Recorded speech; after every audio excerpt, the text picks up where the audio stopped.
Hey everybody, it's Gauntlet and welcome back to some more Magic Arena, and today we're going to be playing one final premiere draft of Kaldheim. January is almost over, so the set's about to rotate out again. In February, we will be getting flashback premiere drafts of Kamigawa Neon Dynasty, and more importantly, very shortly after, we'll be getting Phyrexia All Will Be One, so great things to look forward to in the future, but let's take one final glimpse into the past with another Kaldheim premiere draft. Hopefully give this set the swan song it deserves, and maybe even get a 7-win run here. Without further ado, we'll start discussing the draft pick. This is a pretty easy one. Battle of Frost and Fire is a massive bomb. This is a format with dual lands at common, as well as other ways to mana fix, so it's easy to splash in as well as a board wipe against any non-giants or non-changeling deck. And if you manage to just play blue-red giants, it's a one-sided board wipe for you because it doesn't shoot any of your own creatures. So Battle of Frost and Fire, a tremendously powerful rare, easily the pick, hoping to see a lot of powerful blue and red cards get passed to us to show us that the archetype is open and we can head in that direction. And here's a good start. Frostbite's definitely one of the strongest cards in the pack. This is a 1-mana instant to deal 2 to a creature or planeswalker. Already good. If you happen to get enough snow permanents, this will also deal 3 damage to a creature planeswalker for only 1 mana, so a little kind of creature-based shock with upside, always going to be good for us. We are going to scoop up the Frostbite here, cut red a little bit from whoever we're passing to on the left, and maybe try to get towards this blue-red Giants deck. There are other powerful cards in here, but Frostbite's pretty easily the pick. I think the next best card, probably Fall of the Imposter, for just like green-white stuff. But yeah, I think Frostbite's actually just the best card in the pack. Not even accounting for the fact that it's on color. Really awkward pick 3 now. There's very few cards in this pack that I'd be interested in running, and definitely nothing I'd be interested in picking very highly.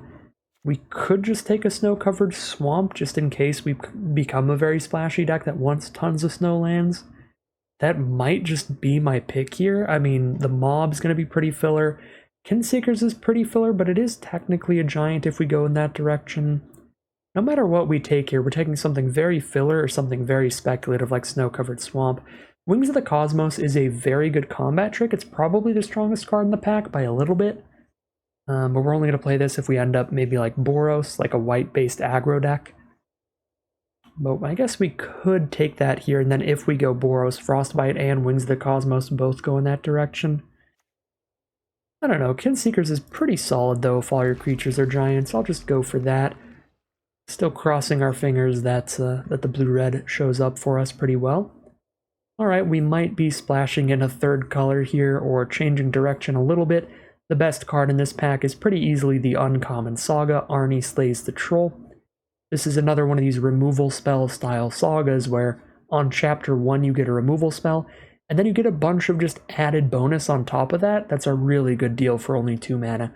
So you get a removal spell, then you get a mana and some +1/+1 counters on one of your creatures, then you get to gain a bunch of life. So Arnie Slays the Troll, great card here.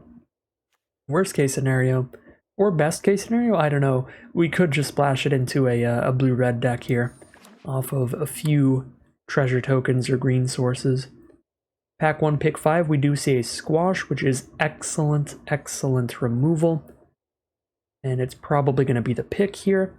It's obviously incredible with Changelings and Giants, but even without, it is a 5-mana instant that will destroy almost any creature or planeswalker. 6 damage is just a lot. So I'll go with Squash here. It is competing with Snow-Covered Island, which is actually relatively fierce competition.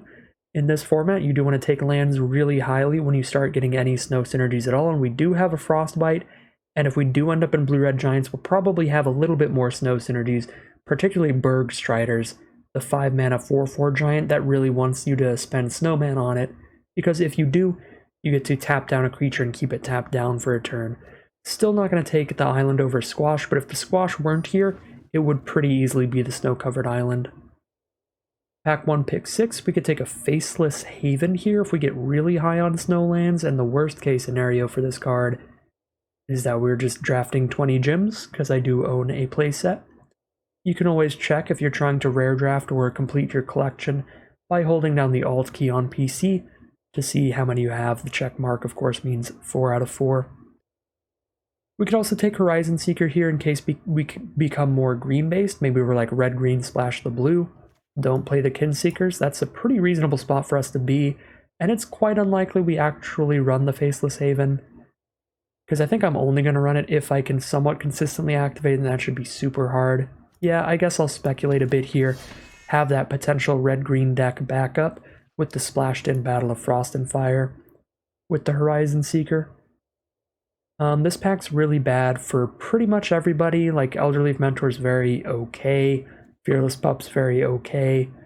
That's about it. Like, Iron Verdict, if you're really low on removal in white, can be fine. Valor of the Worthy if you really need more 1-mana spells.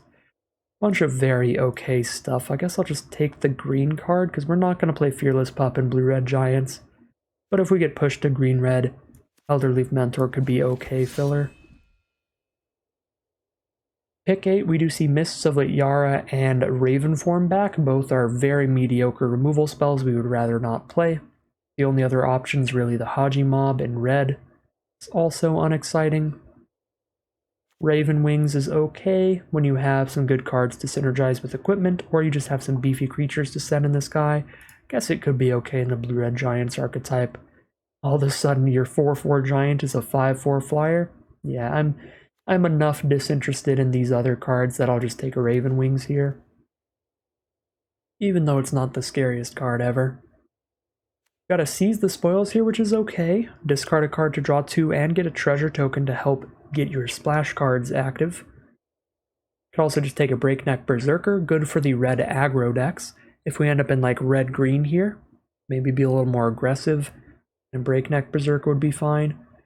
I don't think I'm going to be excited about playing Seize the Spoils, even if I am the 3-color build, so just take the Breakneck Berserker and have more options towards the 2-color. I actually do like Disdainful Stroke a decent bit in this format. It's bad against the white and red-based aggro decks, but it's good against everything else, and there's a lot when it comes to everything else. There's a lot of multicolored snow decks and Blue-Red Giants type things going around. And this is very, very good in those matchups. There's a lot of high-impact, high mana cost plays like Colossal Lindworm, Bergstrider, stuff like that, that Disdainful Stroke is actually just pretty sweet against. Well, Wings of the Cosmos is easily the best card in this pack, but I don't think we're going to get pushed towards white. That feels very unlikely. Play a really bad filler 2-drop creature, a really bad filler 2-drop removal spell, or just a very medium filler late card. Just take the more medium filler card. Carve can be good in the right deck with a lot of ways to crew it efficiently. We do have 2 3-mana 3/2s that can do that, but it's still not exciting. But Strategic Planning is just very, very not exciting. So we'll just take a Carve. Out of the 2 very mediocre cheap removal spells, I do prefer Bind the Monster a little bit. This is a really painful removal spell. You shoot yourself in the face to use it, but you do lock down whatever you target. Let's see what we open up in pack 2. Well, there's a Basalt Ravager, which is going to be good if we're in blue-red or red-green. It's obviously going to be easily the best if we do get to play Blue-Red Giants. Then we have a really clear creature type to go for. But even if we're in green-red, we could end up with a decent amount of Elves or Berserkers or any other card type like that. So Basalt Ravager, very busted card. Any card that provides you with a decent-sized creature as well as a removal spell all in one. It's always going to be a great 2-for-1 deal in Limited. And, yep, super easily the pick there. Pack 2, pick 2. We have a Frostbite competing with a Glimpse the Cosmos here. Glimpse the Cosmos being spectacular card draw for Blue-Red Giants. 2 mana to pick 1 card from the top 3 and put it into your hand, and then you can cast it again from your graveyard for only 1 mana if you control a giant. Again, changelings do count for that, like our Lityara Kin Seekers. I feel like I'm supposed to take Frostbite first because less decks would be interested in this, but I think I'm about to get a pretty rude awakening when this card does not wheel. Although Blue-Red Giants isn't the only deck that can use this. Blue-Green have a lot of changelings, so the blue-green changelings archetype can use it as well. But starting to get the feeling after the end of pack 1 that someone else is drafting all the giants here. Because, yeah, once again, see no giants in this pack. Never mind, there's a Giant's Amulet. Okay. See very few giants in this pack. But yeah, Giant's Amulet's actually very good. 5 mana for essentially a 4/5 that has hexproof as long as it's untapped. And whenever that dies, you get to leave behind this equipment that you can move around to your other creatures to give them that tiny little buff, that hexproof while untapped, and that +0/+1. I will be taking Giant's Amulet here over the Highland Forest, because the upside of being in blue-red giants here would be pretty massive. If I wanted to play it really safe, Highland Forest is the better pick, because, again, it helps us splash in the green or become that green-red deck, but I'm going to force things a little bit here and really try to get into that blue-red Battle of Frost and Fire Giants deck.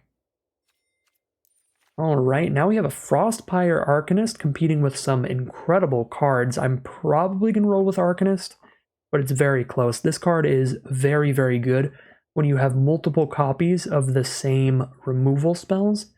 So we have 2 Frostbites, so if I cast a Frostbite, then play an Arcanist later, I get to play a 4 or 5 mana 2/5 that puts a Frostbite into my hand when I play it, which is really good. If I can get a duplicate copy of Squash, it'll be even better. And then Fumarol's the other card competing, but I think Squash is just better than that, especially when if I take Squash, I could try to wheel the Arcanist. Feels unlikely. A pretty greedy pick, but I might go with that. I'm going to go with some greed here. Take Squash, hope to wheel the Arcanist. See if we do. Well, unfortunate, get a 3rd copy of Squash. If that was about to happen anyway, then obviously Arcanist would have been the better pick, but didn't know if I was going to be able to get more duplicates of Squash later in the draft, but looks like it is the case. So we'll just have 3 copies of Squash, probably 0 Arcanists. We'll see. We are very low on creatures in this deck. That is the big issue. Rune of Flight's okay. We just cycle this away. We don't have a great equipment to use it on. The best one is Giant's Amulet, and even then, that's not that exciting. I honestly think I might rather just pick a Struggle for Skemfar, like green's best removal spell, again if we get pushed towards green more heavily. Kind of awkward. Yeah, another Horizon Seeker then for that case, because again, these on-color cards are pretty bad. We're probably going to have to dirtle around with 3 colors. I don't think... My apologies. I don't think that we're going to get close enough to monocolored. Or monocolored to 2-color. I swear I literally don't get any texts unless I'm recording a video, and then I get 12 in the span of 1 hour. Alright, pack 2, pick 9. We do have another Lityara Kinseekers. That's pretty easily the choice here, that changeling ability being very important for us. Now we'll take a Vault Robber for the filler on-color creature. Don't really think I want duplicates of Raven's Wings. Couple filler on-color creatures. The Vault Robber has that benefit of maybe making treasures to get to our giants earlier, but that's only if we have creatures in our grave, which isn't going to happen because they're all cheap. So I think I'll just take the Immersturm Raider instead. That nice little looting effect, discard a card, draw a card, and apparently we just haven't opened up a lot of giants because the pick of Squash over Arcanist just worked spectacularly for us. We took the Squash and we wheeled the Arcanist, and we're very happy to play it here. So, could just be some awkward booster packs here, where not a lot of people are just opening giants in the first place. Take the Seize the Spoils again, because it's looking pretty likely we have to, at the very least, splash green here. But who knows, maybe pack 3 will go incredibly for us. Frostpire Arcanist with like 3 other cards in the pack's already a great sign for that. So pack 3, pick 1, we've got a Snow-Covered Mountain being the best on-color card. It's competing with Breakneck Berserker, Fearless Pup, Undersea Invader, and Shackles of Treachery. Not really what we wanted to open here. I don't think our deck is a very good Toski deck. I just don't think we're going to have creatures going that wide. We could be a solid Lindworm, grind it out kind of deck, though. So I think if we're taking an off-color card, we just take Lindworm for just 3-color late-game snow stuff. But Snow-Covered Mountain's a perfectly solid choice, too. think I'll take the Lindworm here. We have 0 Bergstriders, so we have just so few cards that would actually need to use the Snow Mana still. This has been a really awkward draft for us. We don't have any of the premium giants. Got a Craven Hulk here, which is pretty filler, or a Surtland Frostpire, which is a very good spell land, letting us deal 2 to each creature and scry 2. So it can be a board wipe against the more aggressive decks that leaves behind all of our chunkier creatures. I'm super into the Frostpire. I'm going to take it over Hulk. There's, again, not too much else happening here. Really powerful white aggro cards here, but we can't really use those, unfortunately. Mistwalker is incredible for our deck. It is a 3-mana giant with a very good stat line, a 1/4 flyer that can swap its power and toughness around a little bit to get more damage in. Mistwalker is just a very, very good card, and I'm happy to take it here.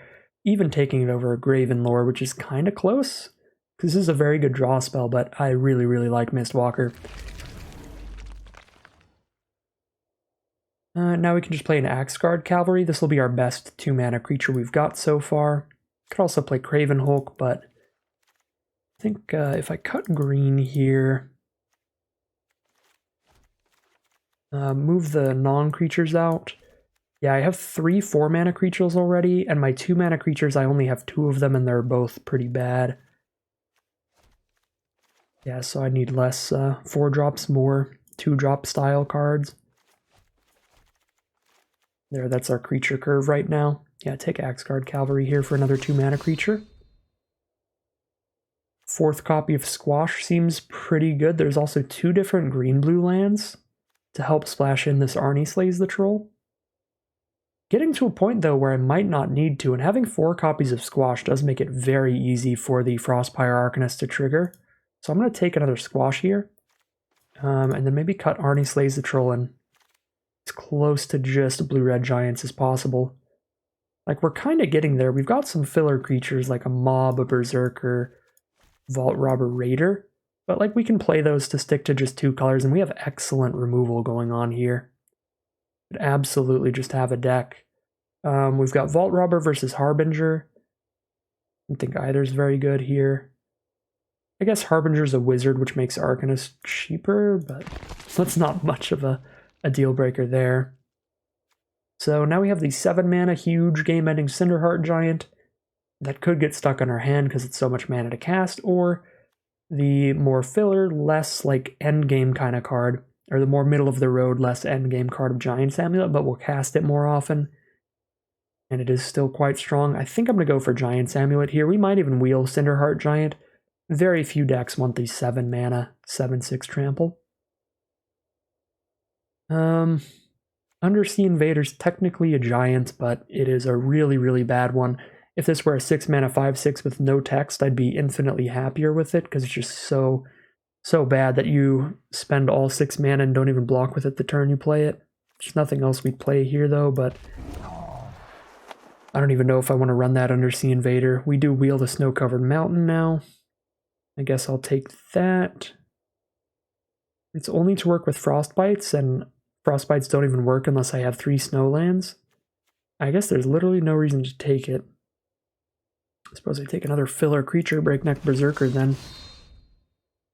Did wheel the Craven Hulk. Again, it feels like every single good giant that we've seen, or at least pretty much every good giant that we've seen, has wheeled.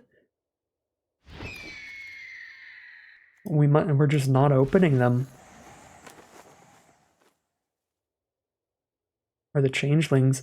There's probably a lot of people just in blue snow decks in general that have scooped up every Bergstrider that they've seen, and a lot of the Mistwalkers and stuff. Because like all the straight up giants have wheeled, except for this Cinderheart here, but there wasn't much else in this pack.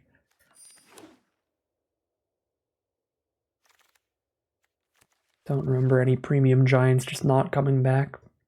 Alright, so obviously the deck hasn't worked out perfectly here. We don't have any Bergstriders. We don't have any balmy, kind of really scary creatures. But I think the general quality of our non-creature cards is still really, really high. Our removal spells are all very efficient. And we've still got some big game-ending beat stick style giants. So we've got a very real deck here. It just felt like with the non-creature slots, our non-creature cards are almost completely perfect. Excuse me. The creatures are kind of bad though. Honestly, like if I just cut all of these, and then I had like 1 or 2 Glimpse of the Cosmos in here, this is about as perfect of a non-creature spell slot as you can have in the Blue-Red Giants deck. You know, like you can flex it around a little bit. Imagine we only have 2 Squish, but we have 1 Crush the Weak or something against the aggro decks. The one thing we're really missing here that I generally like to have in the Giants decks is 1 or 2 copies of Glimpse of the Cosmos. Just blue's best draw spell in the format.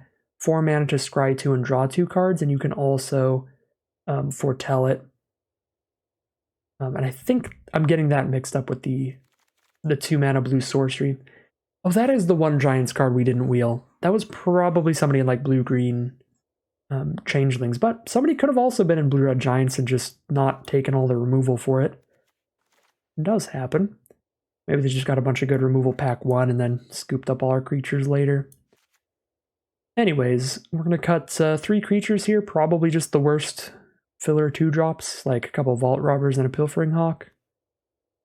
I really don't like running this Undersea Invader, but our creature base is going to be a bit filler.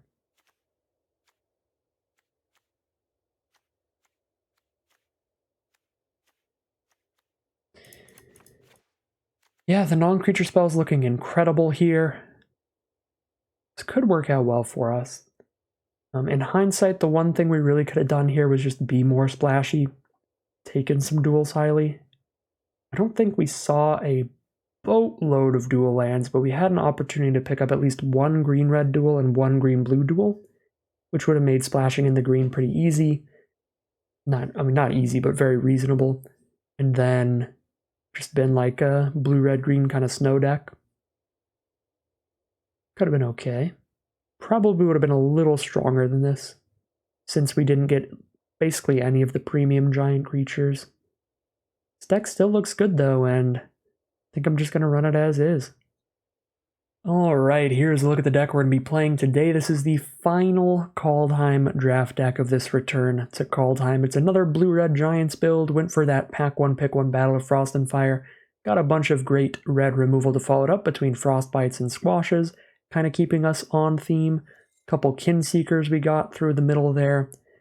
And then from that point on during the draft, things kind of fell apart creature-wise. Our creature base is far from the best Blue-Red Giants creature base you can get, but I do think our suite of removal spells and the bomb board wipe style effect will keep this deck pretty powerful. Lots of great interaction with Battle of Frost and Fire, 4 copies of Squash to kill it pretty much any creature, Disdainful Stroke to counter big stuff, and a couple Frostbites to kill little stuff.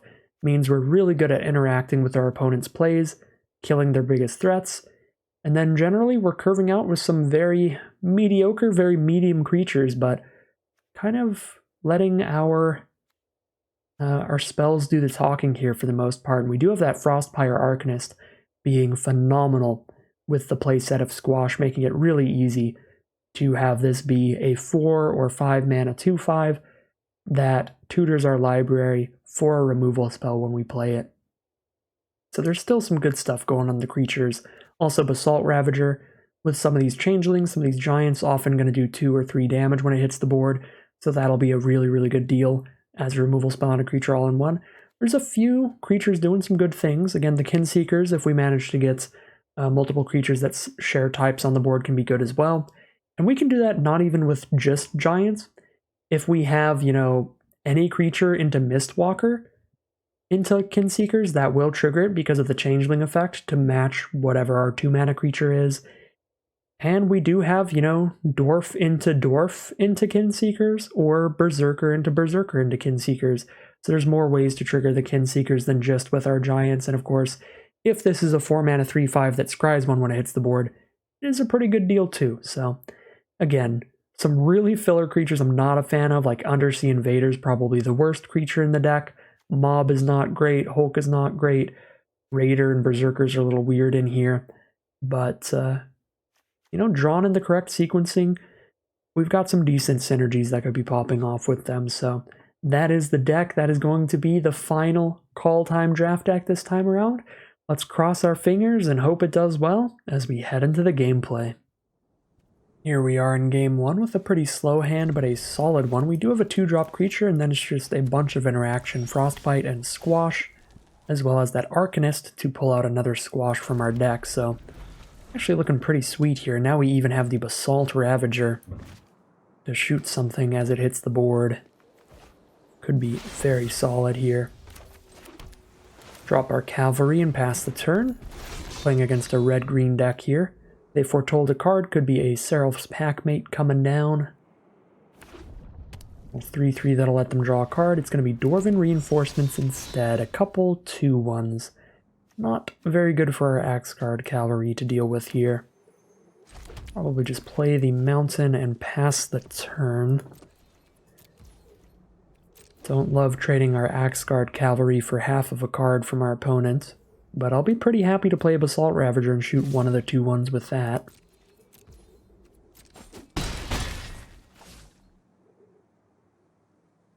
So our opponent is on green, red, and black. They do play an Immersturm Raider now, allowing them to discard a card and draw a card.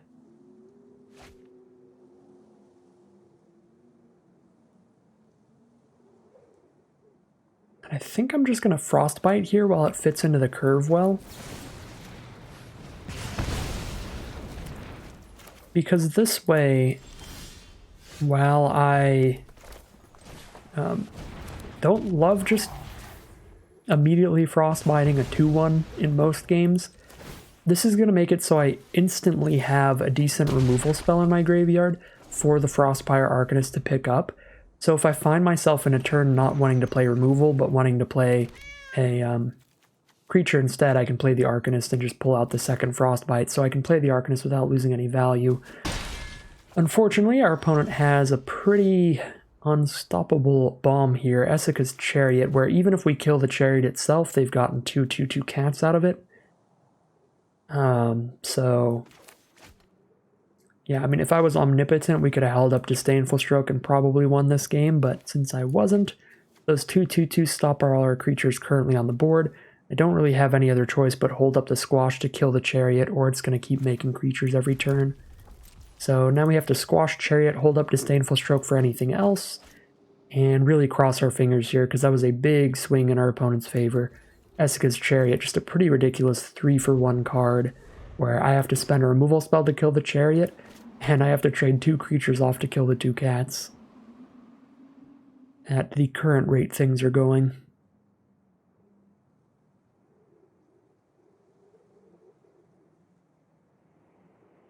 Chariot, one of the S-tier rares in the format. Along with Battle of Frost and Fire. That would balance things out if we drew that.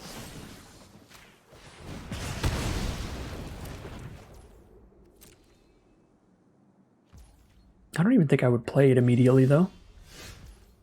I really need another blue source for this Giant's Amulet. I guess I can play Arcanist, pick up my Frostbite, but I'm not holding up Disdainful Stroke. They just now got their blue source, so if they have a good blue card, would be important to have Stroke up. I can't play anything and hold up Stroke, though. It is a pretty big issue.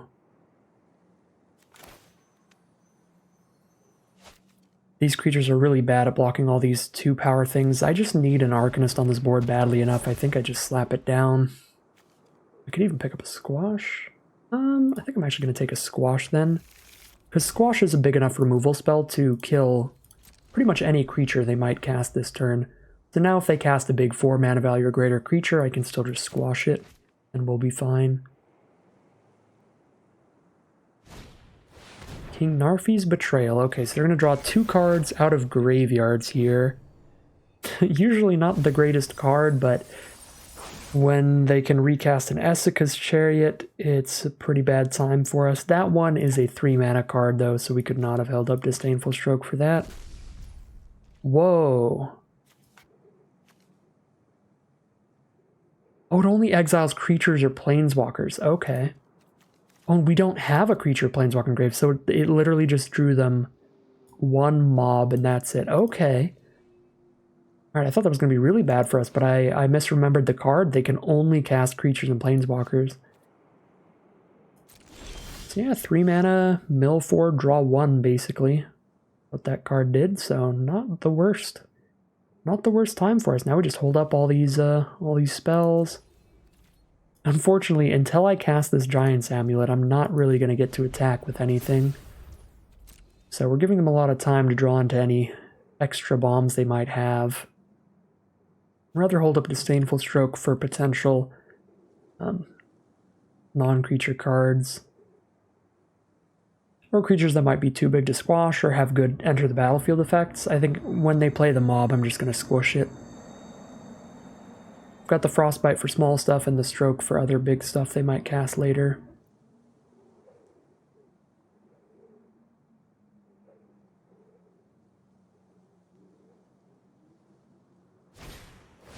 Okay.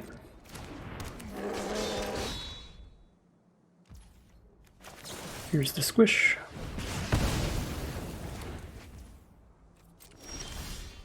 There's the second island for the amulet, but I am going to hold on to Disdainful Stroke for the life of me.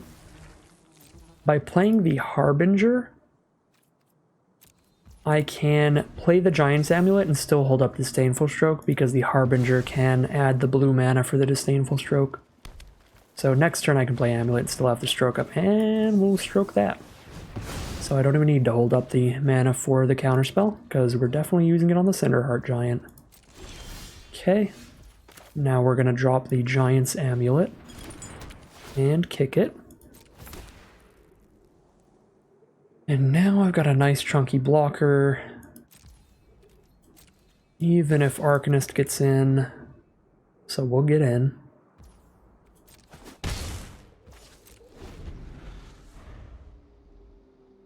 Oh, I guess I could have cavalried the 4/5. Probably should have done that. Keep forgetting about my cavalry's ability. Dwarven Hammer's pretty good. Gives them a 2/1, and now they have an equipment for +3/+0 and trample that they get to keep moving around to their other creatures. And if they move it onto the Berserker, and this gives them another 2/2 when it dies. So they just keep making something big enough to block the amulet single-handedly, which is not good. Not good for me. I might even have to just Frostbite this and then attack with the 4/5 while they don't have anything with a hammer on it. Seems reasonable. I do have 2 board wipes in my deck. I might just be waiting for those here, actually.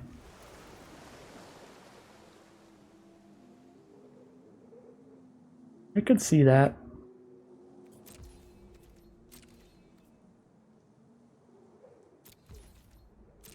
Yeah, I don't think I'm actually under that much pressure, so we can play the top deck war a little bit, because I have 2 cards that'll basically instantly win me the game if I hit them. The Surtland Frostpire and Battle of Frost and Giants or whatever. And they're just going to get aggressive here, okay.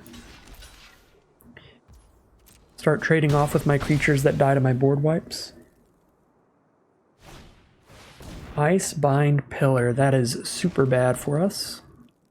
Luckily the amulet with that hexproof is very big. Okay, I'm going to Frostbite the Berserker so they don't get an extra creature off of it, and this turn they can't put a hammer on something.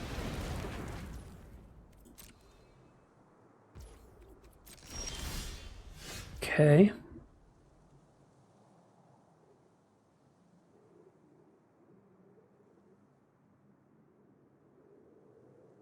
If I attack with my 4/5, they can kill it by triple blocking, and I only kill 2 of their creatures, but they'd be down to 1 creature if I do that.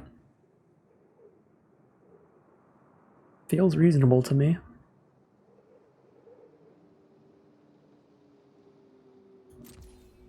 It's probably even just reasonable to start racing. I'm gonna Icebind the Arcanist here.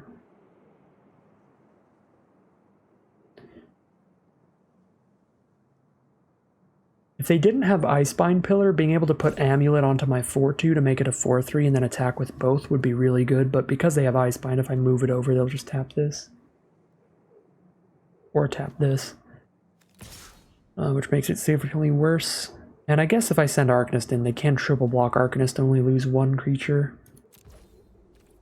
It's a lot less good for me.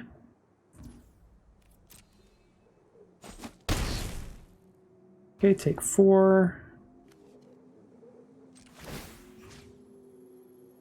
Amulet onto Arcanist, they'll then tap it in response.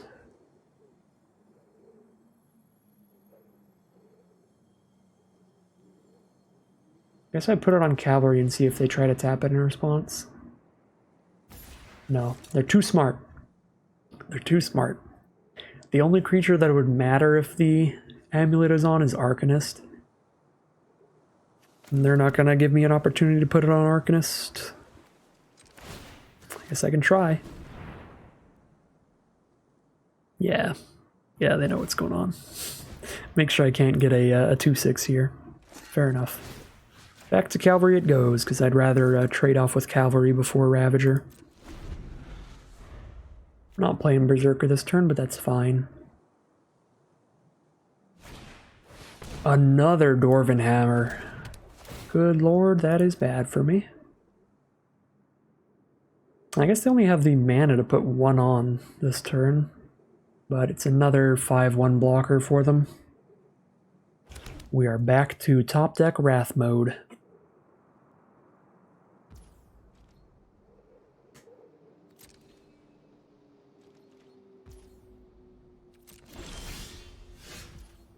Kinseekers is helpful. We have 3 giants on board. We can Kinseekers and get the scry. Dig towards the board wipes. There it is, Battle of Frost and Fire. Kind of reverse things from where the Essica's Chariot put them. Alright, tap the Arcanist. Now they don't have the mana to tap the Kinseekers, and I'll still have a 6 toughness blocker. And then we play Battle of Frost and Fire next turn, and all of their creatures die, none of mine die, and I attack them for lethal. Alright, goodbye Berserker. Completely forgot they had that non-basic land. Definitely one of the things important to remember about this format. Keep an eye on everybody's non-basic lands. Super hard to do in this format because there's so many that don't matter, that are just good fixing. But the ones that do the spell lands can really get you if you forget about them. We've gotten a lot of people with the board wipe land, and we've just been got by the discard one. Tap down my 4/4, I attack for 4, 5, 6, 7, 8, 9. I guess I don't quite kill them, because they can tap down the 4/4. They can do that whether or not I try to move the amulet, so I'm just gonna not. Pass the turn, and let's see what they can get out of this. Battle of Frost and Fire of their own, not super great against the Giants deck. Unfortunate for my opponent. The 5-color deck splashing in the Battle of Frost and Fire for a board wipe just doesn't work for them. And that was a really swingy game there. That was kind of some classic Kaldheim stuff. Really, really swingy overall. The Essica's Chariot was just terrifying. It really completely stopped all of our aggro, and we had to just sit there for a long time. All the Dwarven Hammers, of course, being pretty sweet as well. I like our opponent's deck a good amount. It's a very fun multicolored snow deck with a lot of high impact stuff, but luckily for us, that Battle of Frost and Fire just absolutely absurd in the matchup where you have a bunch of giants on board and your opponent doesn't. You just wipe the whole board and win the game from there in just 1 or 2 attacks. So super swingy there, but that's Kaldheim for you. Very swingy format. We're going to start this off 1-0 heading into game 2. Here we are in game 2. Our opponent is on the play. I am going to keep this. Definitely need to draw some lands, but we are on the draw, and we've got a really powerful turn 4 play, especially to follow up after a changeling, so this hand is more than tempting enough to get me to keep the 2-lander. Did immediately draw land, so we know we'll at least be casting Mistwalker turn 3. Now we even have a Squash to go with it, so we will have a cheap enough removal spell if they don't kill our Mistwalker. Playing against blue, white, and green, they start off with a Besky or Shieldmate, which is not a good time for our Axe Guard Cavalry again. Our 2/2s have been very sad in this format. I could give Mistwalker haste to poke them for 1, but I'd rather be able to stop them from poking me for 2. Now an Axe Guard Braggart is the play. 3/3 that for 2 mana they can untap and put a +1/+1 counter on it. They can only do that if it's attacked that turn. I don't want to play either of these until I've done something else. I kind of like squashing something this turn and then playing Arcanist next turn to pick up another squash for my deck, and then Ravaging when I can do 3 damage to actually kill the Braggart. So I think I just pass here, holding up Squash as an instant, hope that they play a better creature than Braggart to squash.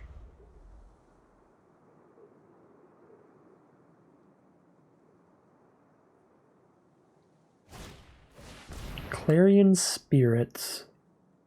Unfortunately, the way Magic the Gathering works, and I'll prove it here by going into full control, is that they're going to get priority before me when this hits the board, so they can just double spell.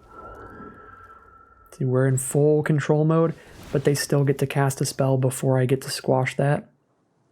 So, it gets 1 trigger no matter what, but I think I'm squashing that Clarion Spirit over the Braggart, although I guess I could just play the Ravager to kill the Spirit next turn, instead of playing Arcanist. That's also reasonable.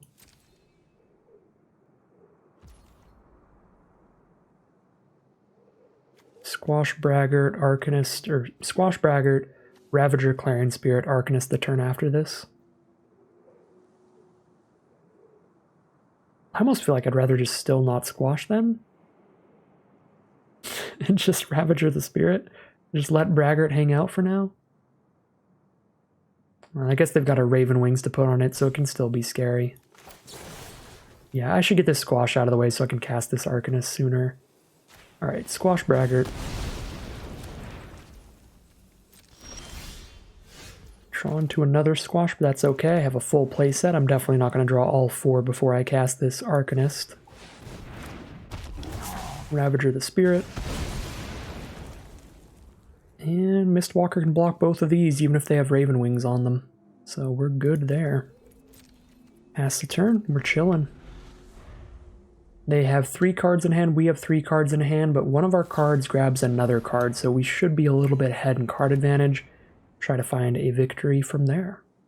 And once we get this mob down, it's actually pretty good on this board state. It's going to start pinging away their creatures one at a time. They have Foretold a spell here. And yeah, I think I want to just tap out for the mob on this board state. It's looking very good. Still don't have any great attacks here. But once I can start sending the mob in, I certainly will. See what their Foretold card is here. A lot of decent commons it could be, like the Scry 2 draw 2, the 3/3 that draws a card, stuff like that. There are also rares and mythics with Foretell that could absolutely change the course of this game, like Starnheim Unleashed. It's a white and double X, but you get X 4/4 angels with vigilance and flying. So if it's something like that, we're probably going to lose because they can get to white and then 1, 2, 3, 4, 5, 6 for 3 4/4 flying vigilant angels if they play one more land. So Foretell's always scary, always makes me a little nervous. Because if it's one of the mythics, it could be a big one. Again, any of the Foretell commons, though, would be pretty okay with me right now. Okay. We do have the mana to play the mob and the Arcanist here, or the mob and the Hulk. And by playing the mob, I mean using its boast ability. So I believe that's what we're doing here. Send it in, boast away the Spirit. I could wait till blocks, in case they try to use some kind of trick to kill the mob. Make sure they can't do that. If I wait till blocks, then it makes it so if their foretold card is the +4/+4 trick, they can't go block and then cast it, or I can respond by shooting their creature. Okay, no blocks, so we'll just deal 5. Then I already have one squash in hand. I don't need to pick up another, so I'll actually go Craven Hulk here. And then again, boast away the 2/1 flyer.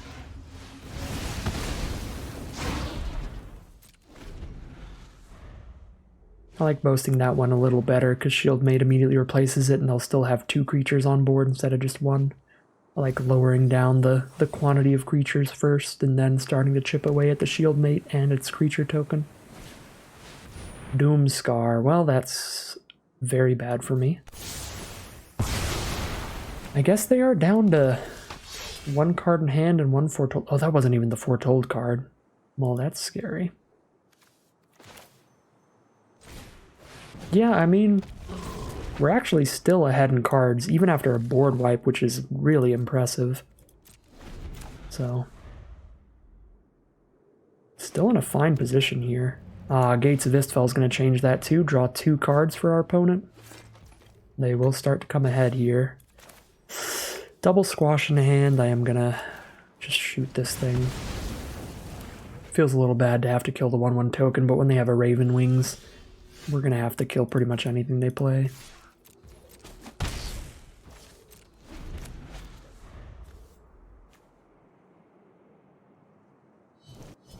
Going to leave this in my hand. I do have 1 copy of Immersturm Raider that lets me discard a card to draw a card. So if I top deck that, but I'd played this island, I'm going to have a really bad time because I don't want to discard either squash. So we'll keep 1 land in hand from this point on. Just since I'm actively thinking about it right now. Alright, so opponent cracks the Gates of Istfell, and now they are ahead in cards. But Raven form, and now we are ahead in cards. One of the big reasons I think Raven form is a very, very bad removal spell. Because, again, in a position like this, where they're just kind of going back and forth, they do have plenty of life right now. But when we're talking about card advantage, I still have a creature on board chipping away at them, even if it is a little smaller than the 2/5. So I kind of just went up half a card there in that exchange.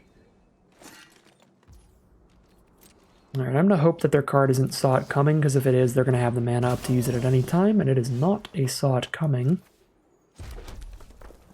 Yeah, squash the Gold Moss so I can get in for 6.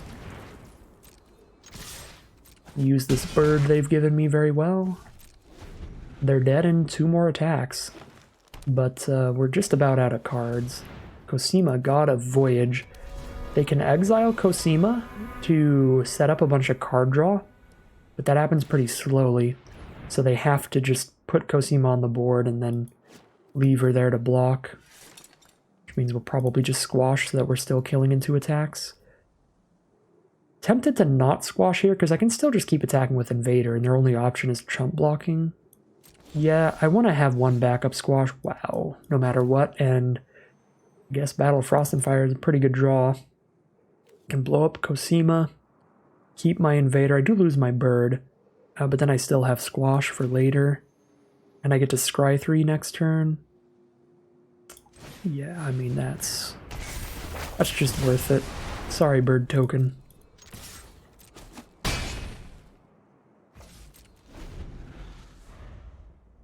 I guess I could have just squashed there and then kept the battle for their next thing, but they're in green. They could easily have Ravenous Lindworms that are 6/6s that we need to squash because 4 damage is not enough to kill them, and Undersea Invader as a 5/6 doesn't fight with them well either. So I still like holding the squash in case they have Ravenous Lindworms. But looks like just some dead draws off the top, and their foretold card was a Struggle for Skemfar. Pretty good removal spell, but they just never had beefy enough creatures to compete with like a 5/6 or a 2/5 or anything like that. So rough game for them. I bet they probably had a couple Ravenous Lindworms in their deck that would have been pretty great draws at any point. They just not managed to hit that good beef there, and so the Giants will reign over them 2-0 heading into Game 3. Alright, here we go, Game 3. Easy keep, turn 2 Cavalry, turn 3 Mistwalker. That'll activate our squash as a removal. And now we've got double squash in hand as well. Frostbite on the cavalry, pretty okay with that. Cavalry has played very poorly these last few games. The 2/2 body has just been irrelevant.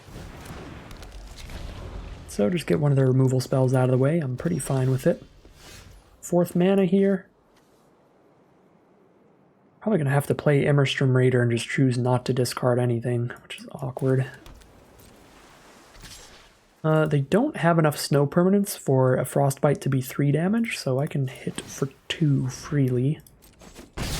Then I'm just going to play a very mediocre 2 mana 2/1 with no ability.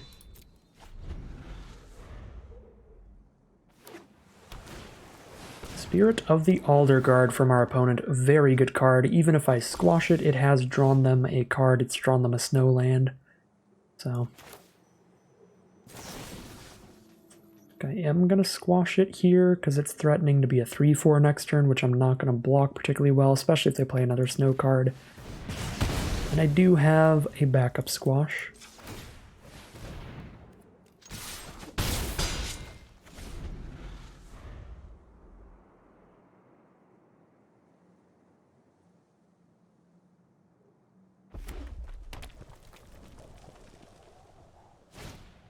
There's a Tundra Fumarole. Go ahead and blow up our Mistwalker and get some colorless mana. Thanks to all the snow mana they spent on it. And that'll allow them to also just behold the multiverse, scry 2, draw 2. So pretty great turn from our opponent. We're going to play Breakneck Berserker here instead of the 4-drop creature because that's going to give us enough Berserkers to where next turn when we play the Kinseekers we actually do get the +1/+1 counter and scry 1. So it came up. It actually came up. I told you we could somehow, sometimes, Kinseekers off of non-giant creatures. That being said, there's really nothing bigger than a Lindworm to squash, and getting that out of the way to hit for 5 is pretty tempting too.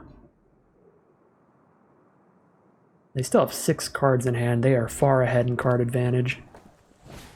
So if they manage to just start dumping all these cards out, we could be in big trouble, and that looks to be the case. They drop a 5/5 and draw another card. It's a Frostbite that doesn't really do it for us.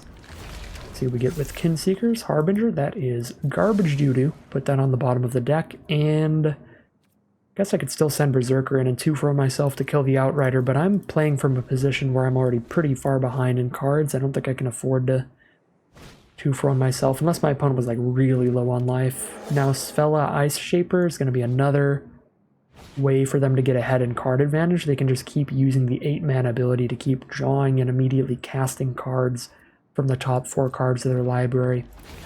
Opponent is stabilizing pretty hard here. The game is starting to get away from us quickly.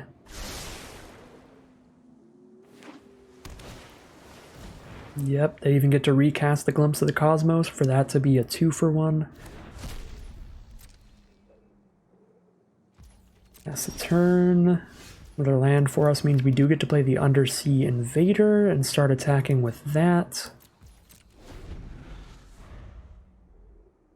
But they've got the 8 mana for Svella, so even if they have nothing in hand to cast, they just get to start activating Svella and casting something off the top 4 cards of their library for free every turn.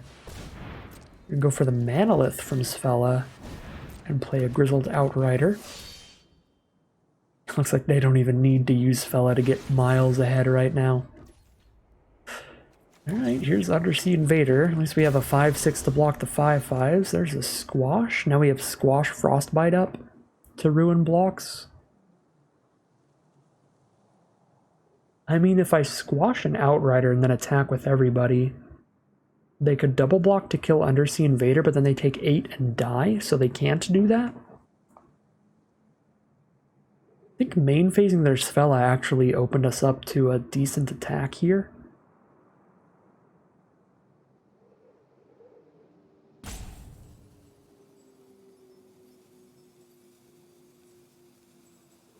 Yeah, where they have to just chump Invader and kill my 3/5, take 5. Go to 3. I feel like it's as best as we're gonna get here. And then like Basalt Ravager off the top could turn into lethal, because we're putting them down to 3. Putting them down to 2, actually. Or 1, sorry. I'm really bad at math. Yeah, now Basalt Ravager at any time is just insta-lethal. Feels like the best we could do here. Yeah, because if we didn't do that, they just have like their 5 creatures up now, and then they struggle the 5/6, and we would never get an attack at any point, so... Alright, whatever happens from here, our opponent is miles ahead in card advantage and they kill us in 2 swings. But I think I played about as well as I could here. Maybe I missed out on 1 point of damage at some point. Sad way to end it. Yeah, if I missed out on 1 point of damage at some point, we could have won the game. I guess I did with Mistwalker, choosing to play some other creatures instead, but then we wouldn't have had as much damage earlier. I think that's about as good as it was going to get there. Super close game in the end, but we're very dead on board. Here we are in game number 4. I don't think that I can afford to mulligan this. It's really close though, because I'm not actually playing anything till turn 4 and I only have 2 lands in the hand. But the cards in hand are excellent. We have the Ravager, the Squash, the Kinseekers, and the Amulet. Our opponent's a pretty aggressive deck here. This could be a quick loss. They are on red. We might have some issues here. Definitely need to hit our first 2 lands, but again, if we get there, if we get to 4 mana, this hand just is incredible.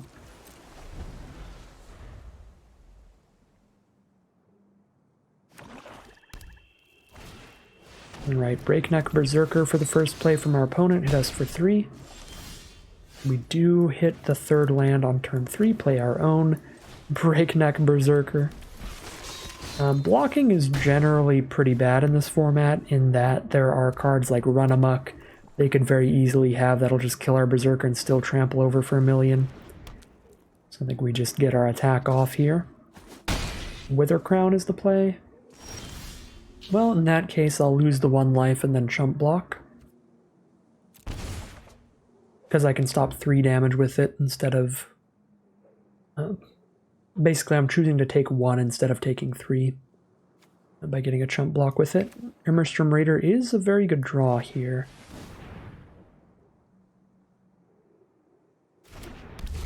Let me dig for my next land. I think I have to ditch probably Disdainful Stroke, honestly. It'll be hard to hold up the mana for that right now. Alright. Well, I guess I could help up the mana for that. Maybe I should have dropped the Giant's Amulet just because it's the most expensive.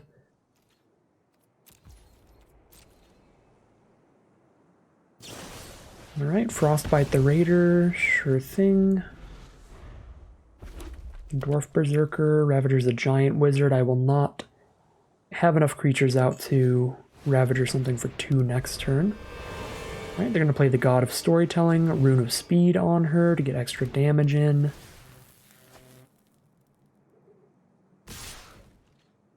That's looking pretty bad. At least my Berserker stopped 4 damage.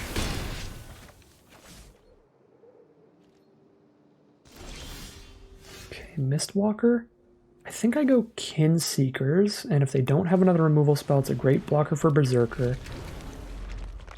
And if we get to keep Kinseekers on board, we can Ravager next turn to kill Berserker.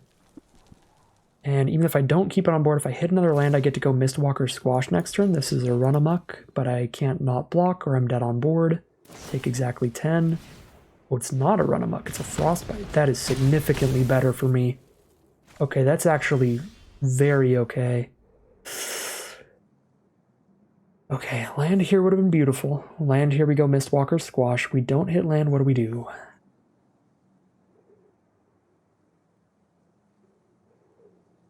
If I just play Mistwalker, it's just gonna chump. If I play Ravager, at least it threatens the trade. But I obviously don't get the great enter the battlefield effect from it anymore. I think I have to just threaten the trade. I'm so far ahead in cards if I can just survive 2 or 3 attacks, then I should just be golden. So we just have to do what we can do to survive the next couple attacks. Alright, and now I think we're good. I think we're golden. See if our squash resolves, but if it does, this is where we get very far ahead. Now they have nothing on board. We're threatening up to 8 damage a turn if I multiple pump the Mistwalker, and I have another removal spell and another blocker to play. Cool, now we get to play a hexproofing blocker that they definitely don't get to kill. And we've got more than lethal on board. Alright, kind of the opposite of the last game there. Last game, we were kind of on the aggressive, got to pressure our opponent a lot, but then we got to that position where I was like, wait a second, my opponent has 6 cards in hand and I have 1. They could start stabilizing pretty hard here. And we managed to get them down to 1 life, but they certainly stabilized hard and got to a really big position. And this game was kind of the exact opposite. We were getting beaten down really hard early on, and really thought I was going to die pretty quickly there, but we were quite a bit ahead in card advantage just from having so many cards chilling in our hand, not getting cast early on. And yeah, we managed to just make the big comeback and stabilize there. Not much else to say, just great stuff overall, and no matter what, we're going to be ending off the Kaldheim drafts with an average run, 3 wins and 1 loss here, 1 win away from breaking even. Let's see if we can get our gems back here. Here we are on the play for game number 5. A couple frostbites at the ready and a squash later. Our first actual play is Berserker, so we're kind of just chilling for now. But if our opponent is an aggressive white-based deck that's going to try to like Clarion Spirit and stuff, having these early shocks will be very helpful. Clear those off the board. Looks like our opponent is the opposite of aggressive. They played 2 snowlands in a row. The black-red dual land of Sulphurous Mire and a snow-covered island. So they are likely a very multicolored, grindy kind of snow deck. A matchup where we're likely to end up on the aggressive again, just trying to kill them before they get too many colors. Luckily, they have played a creature that's very easy for us to kill, a 3/2 Boreal Outrider. Some pretty good stats on the card in terms of like the beneficial ability, but does die to Frostbite, so we will kill it with that. Hand's pretty slow here. We're on 3 mana and we've drawn a bunch of 5 mana cards now these past couple turns. So a lot of stuff we can't play around with, but luckily our opponent's not putting anything else on board yet. We're just going to keep hitting for 3 damage a turn for a while. Hope that gets us pretty far. It's already gotten them down to 14, 2 swings from Berserker so far. Now a Snowfield Sinkhole from our opponent. They have pretty much all colors available. Drawn my island, so we did just miss 1 land drop so far. If I hadn't missed a land drop, this is the turn where I would get to slap down the Giant's Amulet, and we would really be racing here. But thanks to that missed land drop, we're going to have to wait a little bit longer, and we are giving our opponent more opportunities to stabilize. And they have the Faceless Haven with exclusively snow land so far, which is very good for them. And Bergstrider to tap down the Berserker. Opponent's draft pod snow was wide open. 100% of the lands they've played have been snow lands so far, which is insane. In order for them to have that most of the time, in order for them to, on average, have their first 5 lands all be snow lands, that would mean to have that more often than not, they gotta have at least like 12 snow lands or something. This could just be a pretty lucky, pretty snowy rollout of lands for them this game. But I imagine they gotta have like 10 minimum snow lands in the deck for this to be a statistical possibility.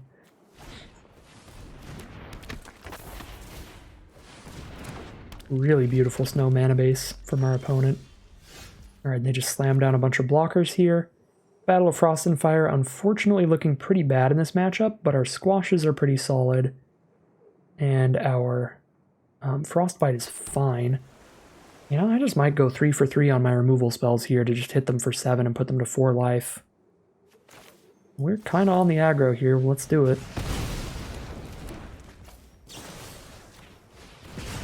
I don't need to Frostbite yet, but I think I do want to Frostbite before they untap. But if they want to chump, cool with me. Okay. I guess, I don't know, I probably should have Frostbite, because what are the odds of them playing another creature with 2 or less toughness? They would be at 4 life if I had Frostbit them. I guess Battle of Frost and Fire plus Frostbite stacks into 6 damage. Okay, Broken Wings on the Giant's Amulet, so now they can use removal on my 4/4.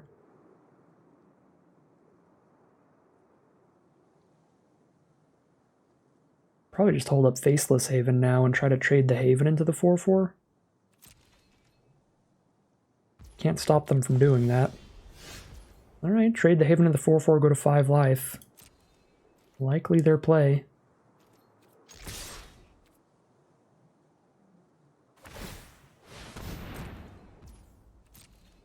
Haven was a really, really good creature land. 3 mana to make it a 4/3. And in Limited, you have to work for it because you have to draft all these snow lands, but in Standard, good lord, was that thing busted. I think I'm keeping this for my Immerstrom Raider. Crippling Fear. Okay, well, we're just going to stare at each other now. They're down to 2 cards in hand. Antelope is the named card type. And I've got enough damage to kill a Lindworm even, so... kill a lot of stuff here. Disdainful Stroke's a beautiful draw. That makes me feel pretty comfortable. Against the 5-color snow deck, they're likely to have plenty of very big spells. And we're just sitting here, both of us kind of losing the top deck war right now, and just doing absolutely nothing. I think I'm just going to Battle of Frost and Fire and Frostbite that. Keep the Stroke for something else. This way I get to set up my Scry.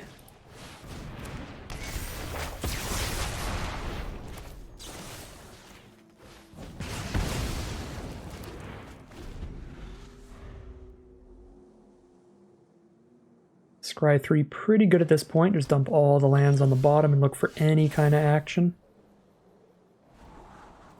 Arcanist is big action. Another Squash is fine by me.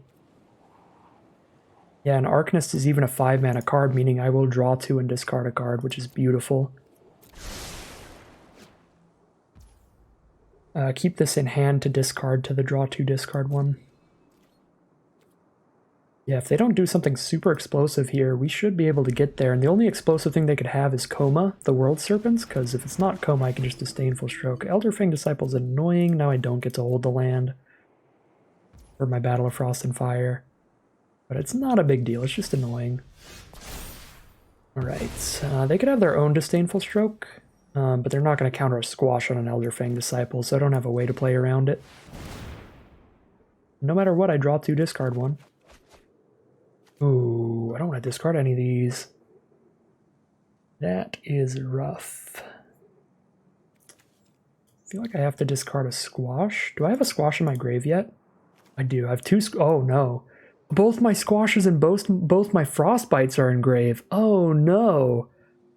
Oh, what are the odds of that? We're like barely over halfway through the deck and we've drawn all our duplicates. Well, that's bad. I guess I don't draw a card off Arcanist, so I just straight lose one of these. What do I have left in the deck? I have a 5/6, a 5/4, a 4/4, a 4/2, 2/3/4. I have a lot of creatures. I feel like I have enough threats to discard the Amulet and just hold all interaction here. That is so sad, though, that Arcanist actually just hits nothing here. What are the odds? R.I.P.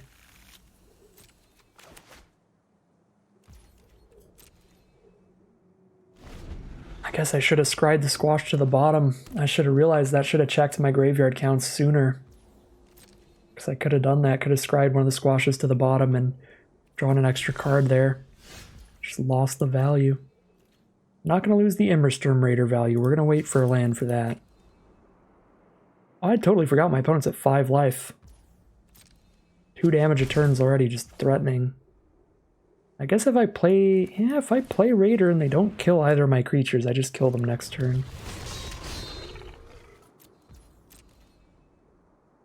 I guess I will lose the Immersturm Raider value.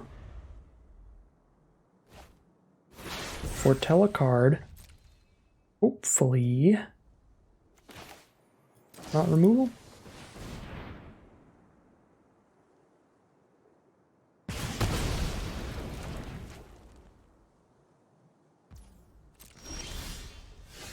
Basalt Ravager to shoot them in the face for 2. Do that post-combat here. Because I just hit them for 2 and then I Ravager them for 1. If they kill one of these, they like Demon Bolt one of these. Ravager finishes them off post-combat.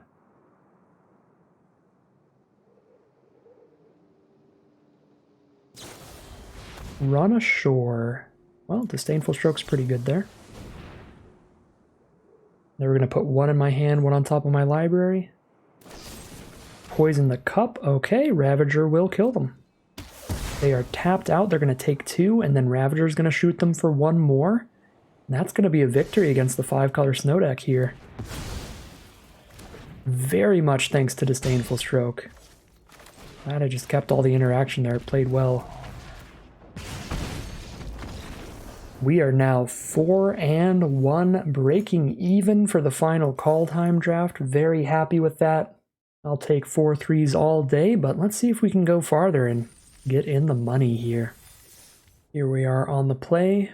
Raider into Berserker to get aggressive, and then Kinseeker's there as my 3rd Berserker to get the +1/+1 counter and scry 1 if they don't kill my cheap creatures.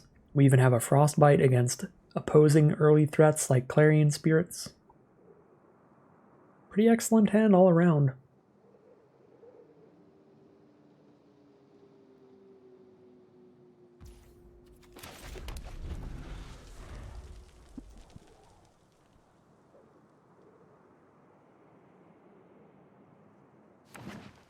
Alright, opponent's on green with a turn 1 Jaspera Sentinel. I'm just going to shoot that. Now Immerstrom Raider can still get in, and we're keeping them off of ramping up at all. I do need all 4 of these lands to play Kinseekers, and at that point I can scry another land away if I hit too many. And I do have like 5 and 6 mana plays in the deck, so it feels a little risky to just immediately ditch a land here. Fingers crossed, no follow-up. Finn the Fangbearer, that's a follow-up and a half right there. We just played a Finn the Fangbearer Historic Brawl deck, and the card was terrifying. Luckily, not a lot of Death Touchers in this format.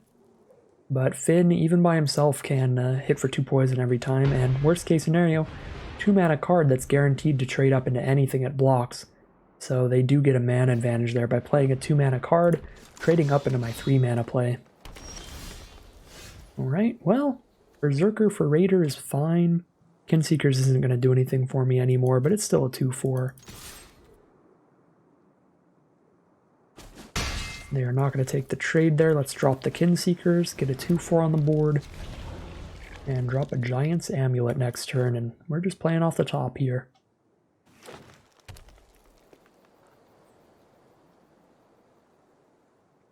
My opponent plays 2 spells here. They will get 2 counters on this. There's 1 spell, a Masked Vandal, and spell number 2, Gold Vein Pick, 2 counters on the Berserker, and Menace. They'll hit for 3. But they are down to 1 card in hand. Ooh, Frostpire Arcanist with Frostbite Engrave. There's actually nothing on their board to Frostbite, so I'm just going to play the Giant's Amulet here. Happy to have the Masked Vandal to double spell, because now they can't exile the Amulet.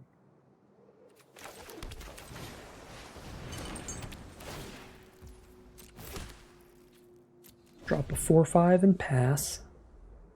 Don't really have attacks into the Masked Vandal. We're hoping to draw a Squash at some point. Being able to pick up another Squash with Arcanist would be great. Now that they've played a 2 toughness creature, oh my god. I was going to say, now that they've played a 2 toughness creature, picking up a Frostbite would be okay with this Arcanist, but I can also just battle Frost and Fire and kill everything they have except the Mentor. I lose my Raider, but this is super worth it. Everything but their Masked Vandal, sorry, said the wrong card. Still incredibly worth it there. One-sided board wipe it is. Not entirely one-sided. We lost a 2-1, they kept a 1-3, but overall, we kept our most important creatures, they lost their most important creatures. Herald unites the elves. Very powerful saga here. Mill 3 cards, put an elf from their grave back onto the board. They can get that Elderleaf Mentor right back, along with its 1/1 buddy. Next turn they get a +1/+1 counter on all of their elves, so we do really need to Frostbite that thing before they get any counters on it.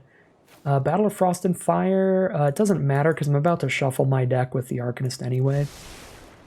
So we're going to Arcanist to pull out a Frostbite, and we're going to use the... Whoa. We're going to use the Frostbite to kill an Elderleaf Mentor before they put counters on their elves.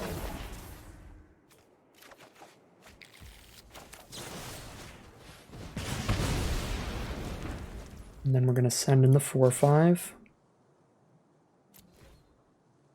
So it's going to be a 2/4 and a 2/2, and the turn after that, they get to give our creatures -1/-1 whenever their elves attack.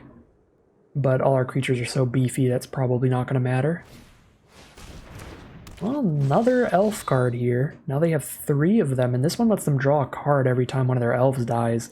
They lose a life as well, which is good for us, but them drawing a card is certainly not. Alright, unfortunate draw, just a land in the end. We don't get to draw anything off of Battle of Frost and Fire. They can just bounce off each other. We give -3, -3. They don't kill anything off an attack. I think we're just staring at each other in a top deck war now. This Herald unites the elves. Kind of brought them back into it here. Counteracts the kind of Battle of Frost and Fire.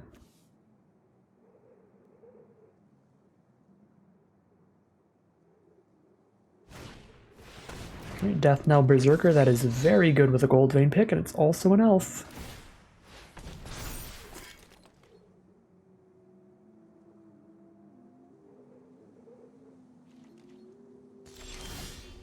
But Yara Kinseeker's a great draw. Get a 3/5 on the board and scry one. Mistwalker's the draw? No reach, right? Yeah, no reach. Mistwalker's a win condition here. Easy keep. Probably even put the amulet on it, we can buff it even more times. We're sitting pretty here, we're blocking for days. So if they can't blow up our Mistwalker, ooh, Seraph is kind of threatening. That's going to get a counter on it every time one of our permanents goes to the grave, and during their upkeep they can remove all the counters from it to exile everything with mana value equal or less than the number of counters. So they could kind of get to a position where that gets enough counters on it to exile all of our 3 mana or less cards and get rid of the Mistwalker. I guess they only need 1 counter on it for it to exile my Giant Wizard, which is scary. Okay.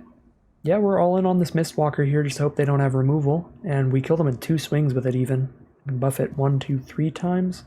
I guess I can't buff it 4 times, so kill them in 3 swings with it no matter what.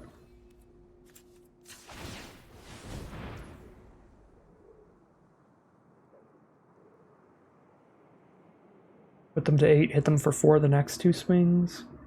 I think I'm just gonna go for a full damage swing here rather than playing a Craven Hulk.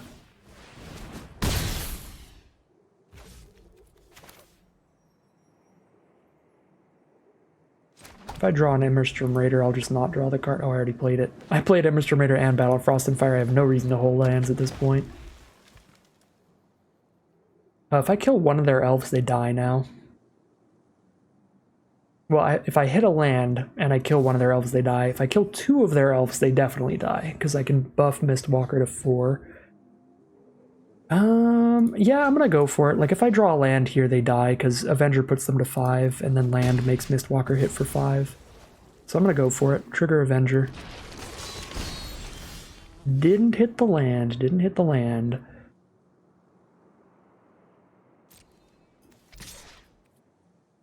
So I guess they're not quite dead. But hey, if any of their elves ever die, they die, so they can't really do anything as long as this is still on the board. That's not a May ability. Landworm. They're back to 5? Well, once again, if I draw a land, I win. I'll just draw a land here.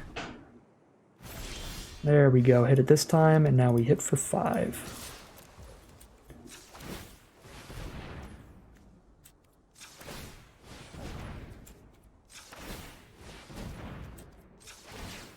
Alright. We are 5-1 now, in the money for the final Kaldheim draft. Super great spot to be, and Mistwalker really showing its value there, being absolutely pivotal to that victory. Even the Giant's amulet getting put on it so it can get buffed one more time was pretty sweet for us. So 5-1 now, heading into Game 7.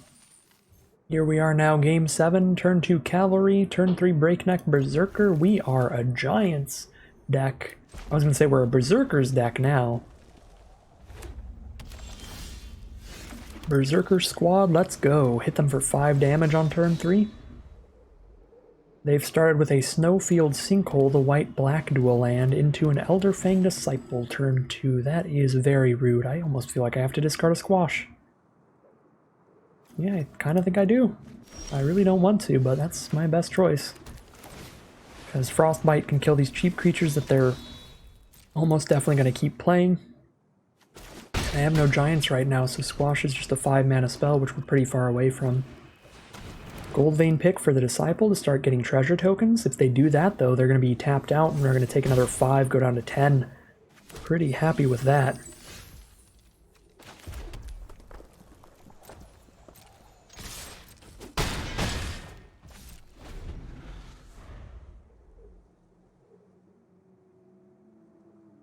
I'll have the 5 mana to squash whatever they play.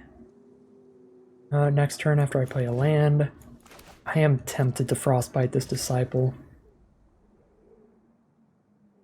I think I'm going to do it. They can have a combat trick here, but that'll soak up some of their mana as well. Demonic Gifts. Okay, well, there goes my land. But that luckily soaks up a lot of their mana and they don't get a treasure. Soaks up 2 mana and they don't get a treasure still. Put the pick back on and they can... Oh yeah, that's not the greatest that they can just put the pick back on and now trade into Berserker.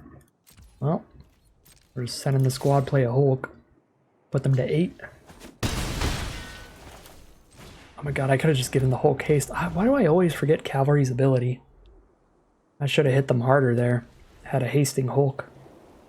See, this is why Axeguard Cavalry has not been playing well for me. I just always forget its ability. Looks like it probably wouldn't have mattered here. Doomscar probably gets us some divine justice for Battle of Frost and firing so many people. This game will just get Doomscarred out of it. Yep, board wipe with 4 cards left in hand afterwards is probably game. It's been game for us pretty much every time.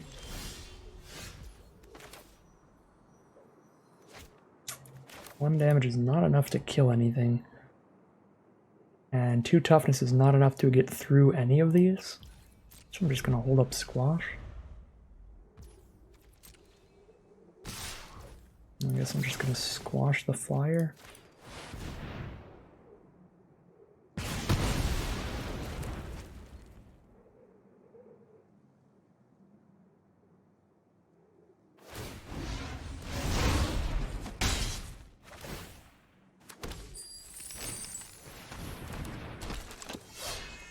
Can Ravager the Shield Mate.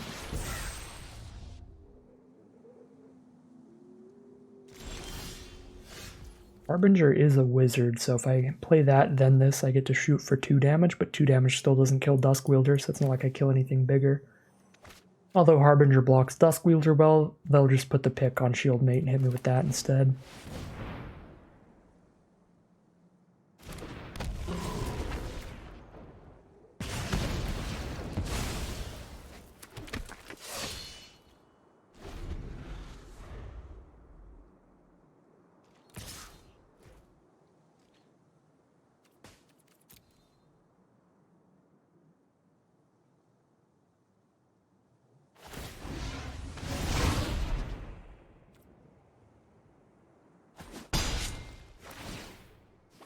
Alright, Duskwielder's still doing its thing.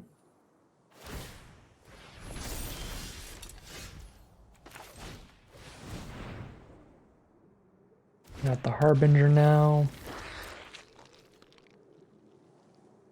Pass the turn.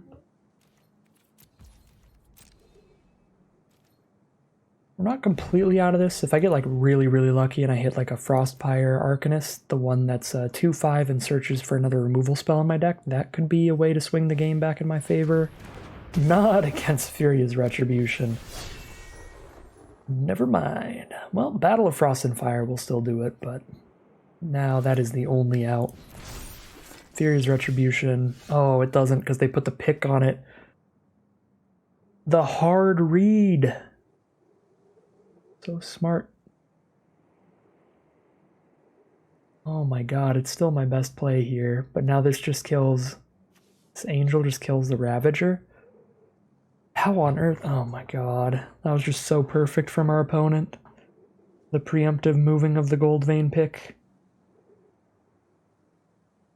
Would have just attacked it and boasted. We'd be so good here.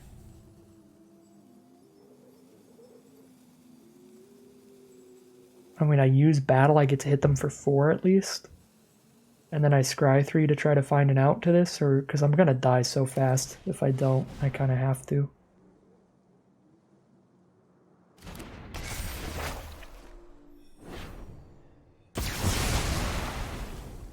That's actually one of the most insane reads I've ever seen in this format in a while.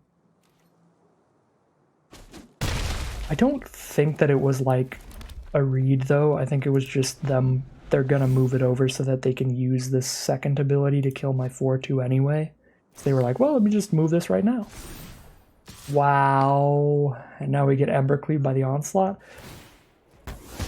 That was devastating. Our opponent's deck is even better than ours. I thought our deck was good, and then we got Doomscar into Furious Retribution. That was really the Divine Justice game. Paying for our past sins here. I've cast a lot of Furious Retributions and a lot of Battle and Frost and Fires, so I've defeated a lot of opponents on this return trip to Kaldheim with board wipes and Furious Retributions, and that game we lose to both of them for the double team Wombo combo. Completely demolishing us. Alright, 5-2 it is, heading into round number 8. Alright, here we are for round 8. Opponent is on the play. We've got turn 2 Axguard Cavalry. Mistwalker if I hit a land. I am on the draw. And I could even go Mistwalker or Cavalry into Mistwalker into Kinseekers, which would be really good. See if I actually remember to give something haste with Cavalry this game. We'll find out soon. I probably won't. I'll be entirely honest. I will probably completely forget about Cavalry's tap ability again. Our opponent is on the play here with a turn 2 pick. Luckily, nothing to equip it to yet. They'll have to wait till turn 3 to do that. Green, white, and black. They do naturally hit all 3 colors of mana, though, so they probably don't need the pick that badly. Now, Island into Mistwalker is our play. Pass the turn, ready to block their 3/4 Gold Maw champion with a Mistwalker, although I guess they can just put the pick on the champion and boast on the attack to guarantee they get a treasure. They won't play any more creatures this turn, but they'll set up the treasure for next turn, which is still powerful. And it's looking like it's probably the play here. Boast the Mistwalker down. Yep.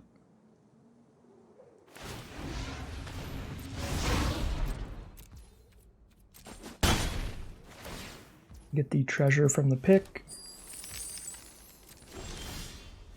We did miss land drop 4, unfortunately. Now we're just sitting here, hoping our opponent's hand isn't great.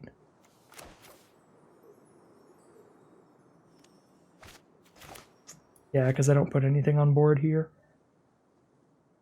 Oh, 0 good blocks as long as they can boast champion, but I can make them keep paying 2 mana to boast, so I think I just attack with Cavalry and play Harbinger.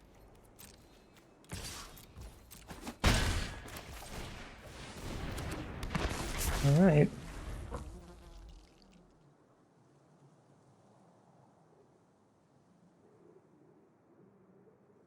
Hopefully nothing super great to follow up with here.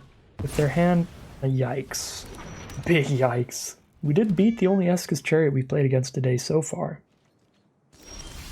I'd say if their hand rolls out relatively slowly and we just get to sit here waiting for the 4th land for a little bit, like this is a hand that can recover and stabilize because it's just beef. 4 mana and up here. Part of why I kept the 2-lander, even though it has a lot of high mana cost cards. These are the kind of cards that can really stabilize, which is how chunky they are. Unfortunately, Essica's Chariot is a really fast card here. In terms of the amount of pressure, the amount of stat line it's putting on the board for only 4 mana. It's basically for 4 mana, they're getting 10 power and toughness. Because they have 2 2/2s, that's 4 power and 4 toughness. A 4/4 vehicle, that's another 4 power and 4 toughness. And when it attacks, they get another 2/2, another 2 power and 2 toughness. So, 4 mana for 10 power and toughness is just... And that's a relatively good card, I would say.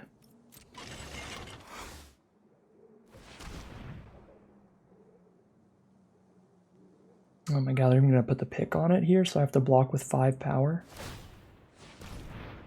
Good god. Yeah, no, we're just getting charioted out this time.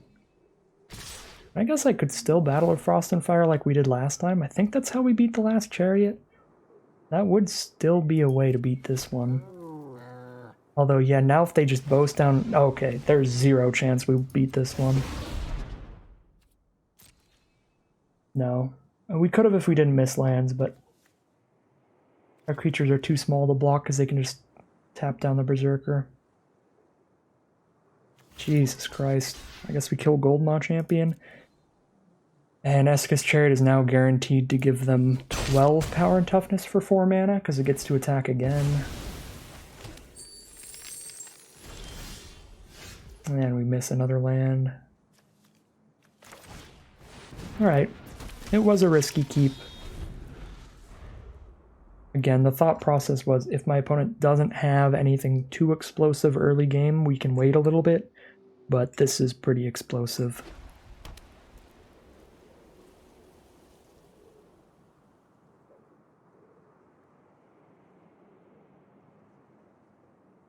Just an Essica's Chariot plus a Gold Vein pick, beefing it up.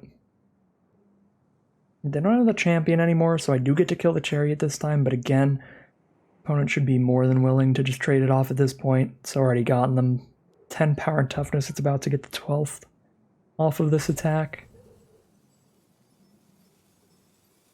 And the reason I'm counting the power and toughness of the vehicle is because we have to block the vehicle and trade off the equal amount of power and toughness. Like, even though the vehicle isn't actively attacking and blocking all the time, it's functionally... adding to that total stat line because it's a vehicle that really, really needs to be dealt with at some point with the equivalent of cards that would deal with a 4/4.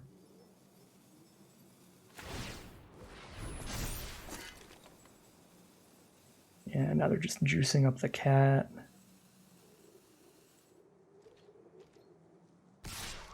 4/4 cat, so just one of their tokens is going to trade into one of my actual creatures, and then it's going to happen again next turn.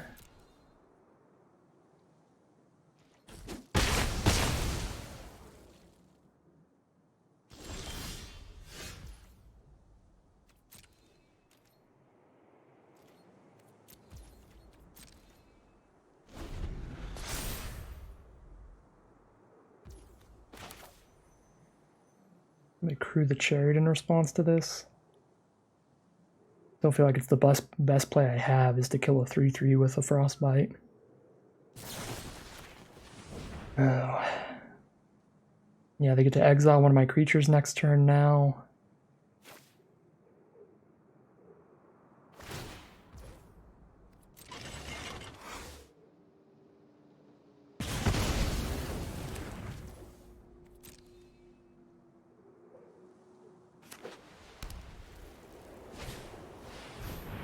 Another Gold Vein pick.